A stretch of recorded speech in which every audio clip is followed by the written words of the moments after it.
बिस्मिल्लाहिर्रहमानिर्रहीम, अस्सलामुअलैकुम। लाखों करोड़ों दुरूदो सलाम मोहम्मद मुस्तफ़ा सल्लल्लाहु अलैहि वसल्लम और आले मोहम्मद पर। मैं हूँ उमर दराज गोंदल और आप मेरा यूट्यूब चैनल देख रहे हैं। जिसने भी ये सोचा था कि इमरान खान को सिस्टम से माइनस कर देंगे, इमरान खान को निकाल देंगे, हुकूमत ख़त्म कर देंगे, शायद उन्होंने निकालने का सोचा था। निकालने के बाद क्या होगा ये किसी को अंदाज़ा नहीं था। और ये बात इमरान खान ने इक़्तिदार में होते हुए बता दी थी कि देखो, अगर आप लोग ये सोच रहे हो और आप चाहते हो मुझे निकाल देना तो ठीक है, ये आपका हक है, ये आपका तरीक़ाकार है, निकाल लो, लेकिन मैं इक़्तिदार से निकल के ज़्यादा ख़तरनाक हो जाऊँगा। मैच शुरू तो कर दिया गया, लेकिन मैच को फिनिश किसने करना था और कैसे करना ये किसी को कोई अंदाज़ा नहीं है। अब मज़ीद इंकशाफात सामने आ रहे हैं, मज़ीद ऐसी चीज़ें सामने आ रही हैं और मैंने आपको बताया था कि चीज़ें कॉम्प्लेक्स होती जा रही हैं, कॉम्प्लिकेटेड होती जा रही हैं। दो चीज़ें इस वक्त हमारे सामने हैं, एक DGISPR की प्रेस कॉन्फ्रेंस है, दूसरा नेशनल सिक्योरिटी कमेटी की मीटिंग है और अब उसके बाद कुछ मज़ीद चीज़ें सामने आई हैं। कुछ गवाहियां हैं कप्तान के हक में और कुछ किरदार खुद बोल के सामने आए हैं और फिर एक वो कहते हैं ना खुरा मिल जाना, कुछ खुरे मिले हैं कि ये सारा कुछ हुआ कैसे है। ये सिर्फ आप ये ना समझे कि अमेरिका ने धमकी दे दी, उसके बाद पूरे का पूरा यहाँ एक प्लान था उसको एग्जीक्यूट करने का, लेकिन उस प्लान को इमरान खान ने मुकम्मल तौर पे नाकाम बना दिया है और अब इन सब के जो है वो चेहरे लटके हुए नजर आ रहे हैं। कप्तान इन सब के ऊपर भारी पड़ गया। फिर उसके बाद शर्मिंदगी की बात यह है कि पैसे मांगने के लिए IMF के पास तो गए हैं, चलिए पहली हुकूमतें में भी जाती रही हैं, लेकिन IMF ने जो शर्त इनके सामने रख दी है, इनकी काबीना को देखते हुए, इनके लोगों को देखते हुए, वो शायद पाकिस्तान के लिए तो कुछ शर्मिंदगी का बायस नहीं है, लेकिन जो हुकूमत के लोग हैं और जो हुकूमत के लाने वाले हैं, कम से कम वो ज़रूर सोचेंगे कि ये हमने क्या कर दिया है, किन लोगों को हमने पाकिस्तान की नुमाइंदगी का जो मौका है वो दे दिया है। ये डिटेल्स मैं आपके सामने रखने वाला हूं, लेकिन अगर आपने अभी तक चैनल सब्सक्राइब नहीं किया और आप चाहते हैं कि आपको मुस्तनद और बरवक्त खबरें मिलती रहें तो हमारा चैनल सब्सक्राइब कर लीजिए, बेल आइकन के ऊपर क्लिक कर लीजिए ताकि हमारी आइंदा आने वाली वीडियोज़ बर वक्त आप तक पहुँचते रहे। मैंने आपको शुरू में जिस तरह बताया कि इमरान खान को एक पूरे प्लान के ज़रिए एक पूरी एक चीज़ तय करके उनको ये फैसला किया गया कि इमरान खान अब सिस्टम के अंदर कबूल नहीं है। कुछ चीज़ें ऐसी हैं जो अमरीकियों के पास पहुंची हैं, सवाल उठता है। मिसाल के तौर के ऊपर वो जो साइफर है उसमें मालूम ये हुआ है, उसमें पहले ही लिखा हुआ है कि जो इमरान खान रूस के दौरे के ऊपर गए हैं वो इमरान खान का ज़ाती फैसला था। अब इमरान खान तो कहते हैं कि मैंने आर्मी चीफ को फ़ोन किया था और आर्मी चीफ ने इसके ऊपर अपनी हिमायत का इजहार किया, यानी स्टेट का ये फैसला था कि इमरान खान जाएंगे। लेकिन शीरी मज़ारी ने सवाल उठाया है कि आखिर ये जानना चाहिए कि अमेरिका को ये मालूमात किसने पहुंचाई कि सिर्फ और सिर्फ ये इमरान खान रूस जाना चाहते हैं, बाकी किसी का जो है वो नहीं है। अच्छा, अब मैंने आपको बताया कि ये मैच किसी को तवक्को नहीं थी कि इस मैच के अंदर इतने क्लाइमैक्स आएंगे और ये मैच इतना लंबा होता जाएगा कि इस मैच को कंक्लूड करना किसी के बस की बात नहीं रहेगी। अब कहने का मतलब ये है कि DGISPR साहब की प्रेस कॉन्फ्रेंस के बाद मामला हल करने की कोशिश की गई, मामला फर्दर आगे चला गया, फिर उसके बाद उसको क्लैरिफाई करने के लिए, उसकी गवाही के लिए, उसकी तसल्ली के लिए नेशनल सिक्योरिटी कमेटी का इजलास बुलाया गया। मैंने आपको बताया कि 7 उन्होंने TORs तय किए हैं कि ये नेशनल सिक्योरिटी कमेटी से मसला अब आगे चला गया, आप एक जुडिशल कमीशन बनाएं। अच्छा, अब जुडिशल कमीशन कब बनेगा, कौन बनाएगा, कौन उसको हेड करेगा, क्या दोनों उसके ऊपर इत्तेफाक होगा, ये एक तवील बहस है और तवील प्रोसेस है जिसके ऊपर टाइम लगेगा और टाइम इन लोगों के पास नहीं है, क्योंकि हुकूमत के ऊपर भी दबाव बढ़ता जा रहा है और हुकूमत भी जल्दी से जल्दी चाहती है कि ज़ाहिर बात लग ही रहा है कि हुकूमत लेके बोझ है, हर वक्त जस्टिफिकेशन देनी है, हर वक्त गवाहियां देनी है। एक इसलिए कि देखें ये हम सारे मिले क्यों हैं, फिर ये कि नहीं जी हम अमरीकी मुदाखलत या साजिश के नतीजे में सामने नहीं आए, ये हमारी अपनी हुकूमत है, ये सारी बातें। लेकिन अब वो जो साजिश और मुदाखलत से बात आगे जाने वाली ये है कि कुछ गवाहियां, कुछ मामलात ऐसे सामने आना शुरू हुए हैं, अगर आप उन डॉट्स को मिलाएंगे, अगर आप उन नुक्तों को मिलाएंगे तो अब आपको फैसला करना कोई आसान काम नहीं है, कोई मुश्किल काम नहीं है, बल्कि बहुत आसान काम है। और फिर ये बात कहना कि जी वहाँ से इलामिया आ गया, फलां ने कह दिया, ये चीज़ें आती रहती हैं, चलती रहती हैं, और लेकिन अवाम अपना फैसला खुद से करते हैं। कुछ चीज़ें ऐसी होती हैं जब अवाम के दरमियान में आ जाएँ, सियासी लीडर्स ले आएँ, तो फिर वो चीज़ें उनको संभालना मुश्किल हो जाता है। अच्छा, अब मैंने इस बात के ऊपर आता हूँ कि किरदारों ने गवाहियाँ देना शुरू कर दी हैं।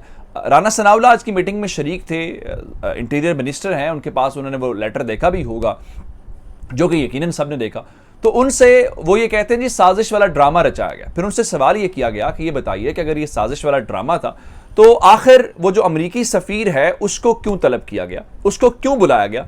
इस सवाल का कोई जवाब नहीं था, इसके ऊपर वो बिल्कुल लाजवाब हो गए। उसके बाद बारी आती है state minister for foreign affairs Hina Rabbani खर साहिबा की। हिना रब्बानी खर जो है वो आज मौजूद थी और चूंकि वो जो डिपार्टमेंट है अब उनके अंडर है, जहां पे ये लेटर आया, जिसने इसको डिकोड किया, जिसने सारा कुछ आगे पहुंचाया, उनके मुताबिक हिना रब्बानी खर साहिबा जो हैं वो ये कहती हैं कि उसके अंदर अनयूजुअल लैंग्वेज तो इस्तेमाल की गई। अनयूजुअल लैंग्वेज का मतलब ये है कि उसके अंदर गैर सिफारती ज़बान इस्तेमाल की गई, जो मामूल में सिफारतकारों के ज़रिए इस्तेमाल नहीं की जाती, धमकी आमेज़ ले जाता। अच्छा, इसका मतलब ये है कि सारे लोग पहले तो मान ही रहे थे खत है ही नहीं है, और ये कह रहे थे, शहबाज शरीफ को अगर याद हो जिस दिन बलूचिस्तान अवामी पार्टी ने हिमायत की थी, उन्होंने कहा था कि अगर मुदाखलत साबित हो गई तो मैं सियासत छोड़ दूंगा और मैं इमरान खान के साथ खड़ा हूंगा। चलिए, साजिश तो बाद की बात है, मुदाखलत तो साबित हो गई है। ये आपकी वजारत के अंडर रहते हुए आपकी आज इजलास इसको आपने चेयर किया है, उनका कहना है कि वजारत होगी तो अब इसके बाद क्या होगा। अच्छा, एक कहानी है या किरदारों तक, दूसरी है यहां पे कुछ और किरदार हैं जिन्होंने रोल प्ले करने की कोशिश की है, जिस पे इमरान खान ये कहते नजर आते हैं कि देखें, वजीर आजम तो मैं था। ये किसको मुखातिब करके कह रहे थे कि इमरान खान को निकालो, आखिर किससे बात कर रहे थे, उस बारे में कुछ मजीद चीजें सामने आई हैं। एक तो शहबाज गिल साहब ने ट्वीट किया है, दूसरा जो शीरी मजारी साहिबा हैं उन्होंने एक सहाफ़ी से बातचीत की है और सहाफ़ी के साथ बातचीत करते हुए उन्होंने इंकशाफ ये किया है, जिसमें उन्होंने उनसे कहा गया कि ये आपकी असेसमेंट है या आपकी मालूमात हैं, यानी आपकी इंफॉर्मेशन है, जो चीज़ें आपके सामने पहुंची हैं। उन्होंने कहा जी ये मेरी इंफॉर्मेशन है। वो क्या कि ये ख़त जब आया, ये मरासला जब आया, तो इसको वजारत खारजा में दबाने की कोशिश की गई। यानी इस खत को जो वजीर खारजा हैं शाह महमूद कुरैशी और वजीर आजम इमरान खान से दूर रखा गया ताकि उन तक ये ना पहुंच पाए। अब पहला सवाल ये पैदा होता है कि आखिर उन तक ना जाने की क्या वजह थी, या उनसे छुपाने की क्या वजह हो सकती है, उसके पीछे क्या लॉजिक समझ आती है। कहीं ऐसा तो नहीं है कि कहीं खत आया तो वो शोर मचा देंगे, चीज़ों को संभाल लेंगे, तो आप पहले ये काम होने दें, खत बात का मसला है। अच्छा, उसके बाद एक ऐसा ऑफिसर दफ्तर खारजा का जिसने ये समझा ये पाकिस्तान के ख़िलाफ़ है, पाकिस्तान की खुद मुख्तारी के ख़िलाफ़ है, उसने वही ख़त जो है उसके मुतालिक इन्फॉर्म किया, कुरैशी साहब को किया या प्राइम मिनिस्टर को किया, और उसके बाद ये ख़त वज़ीर आज़म की टेबल पे पहुंच गया। जब वज़ीर आज़म की टेबल के ऊपर पहुंचा तो फिर कुछ लोगों ने या कुछ हलकों ने इमरान खान को ये पैगाम दिया कि आप इस मरासले के मुतालिक जिक्र ना करें। अच्छा, उसके बाद चीज़ें इस तरह से आगे बढ़ी, जब इमरान खान को लगा कि अब मामला एक पूरी प्लानिंग के साथ उनके खिलाफ चल रहा है, पहले शायद वो भी समझ रहे होंगे कि नहीं ऐसा नहीं है, तो इमरान खान ने 27 मार्च को इस्लामाबाद के जलसे में बिल आखिर वो खत लहरा दिया। अब ये जो खत इमरान खान से छुपाया जाना है और देर से इमरान खान के पास पहुंचना है, ये है वो वजह जिसकी बुनियाद के ऊपर आप ये कह सकते हैं कि इमरान खान ने 27 मार्च तक, या वो कहते हैं जी आपने अगर 7 मार्च या 8 मार्च को खत आ गया था तो आपने फौरी तौर पे खामोशी तोड़ के जो है वो कौम के सामने क्यों नहीं रखा। तो जनाब, ये वो असल मालूमात की चीज़ें हैं, जो खुरा है वो मिलना शुरू हो गया है। आप ये ना समझे सिर्फ अमेरिका इसके अंदर शामिल है। मैंने आपको कहा था कि इमरान खान अभी सवाल कर रहा है, जिस वक्त इमरान खान ने जवाब देना शुरू कर दिए मामला थोड़ा सा गड़बड़ हो जाएगा। अब एक और बात बता देता हूँ, ECL पूरी आधी से ज़्यादा काबीना के नाम ECL के ऊपर डले हुए हैं, और वो क्या फरमा रहे हैं, वो कह रहे हैं जी ECL का गलत इस्तेमाल होता है तो हमने ECL की पॉलिसी तब्दील करने का फैसला किया है। 120 दिन का यानी 4 महीने का एक टाइम पीरियड रखा गया कि अगर इस हवाले से कोई सबूत पेश नहीं किए जाते तो 4 महीने के बाद नाम ऑटोमेटिकली निकल जाएगा। जिस पे तरीक इंसाफ कहते हैं ये हमारे लिए नहीं है, ये तो बुनियादी तौर पे ये जो काबीना के अंदर क्रिमिनल्स बैठे हुए हैं, ये उनका फवाद चोरी के अल्फाज हैं, तो ये तो उनको फायदा देने के लिए। फिर एक और बात सुनिए, शर्मिंदगी का मकाम। अच्छा, एक तो IMF से पैसे मांगना वैसे ही शर्मिंदगी है, वो तरीक इंसाफ मांगे या कोई और मांगे, हमें खुददार कौम होना चाहिए, हमें अपनी इकॉनमी को चलाना चाहिए। लेकिन इससे ज़्यादा शर्मिंदगी क्या होगी कि आपकी काबीना को देख के IMF ये कहे कि हम आपको पैसे तब देंगे जब आप अपनी काबीना के जो अरकान हैं वो असास से जाहिर करें, हमें मालूम हो कि अब उनके पास कितना पैसा है ताकि हम थोड़े अरसे के बाद चेक कर सकें। इसका मतलब ये है कि उन्हें हमारी काबीना के ऊपर एतमाद नहीं है, जिनको हमने पूरा मुल्क हवाले किया हुआ है। IMF उनको लोन देने के हवाले से भी उनके ऊपर ट्रस्ट करने के लिए तैयार नहीं है, और हमने अल्लाह माशाल्लाह पूरा मुल्क जो है उनके हवाले कर दिया। ये अब तक की अपडेट्स थी, चैनल जरूर सब्सक्राइब कीजिएगा। आपकी समातों का बहुत शुक्रिया। खुदा हाफिज़।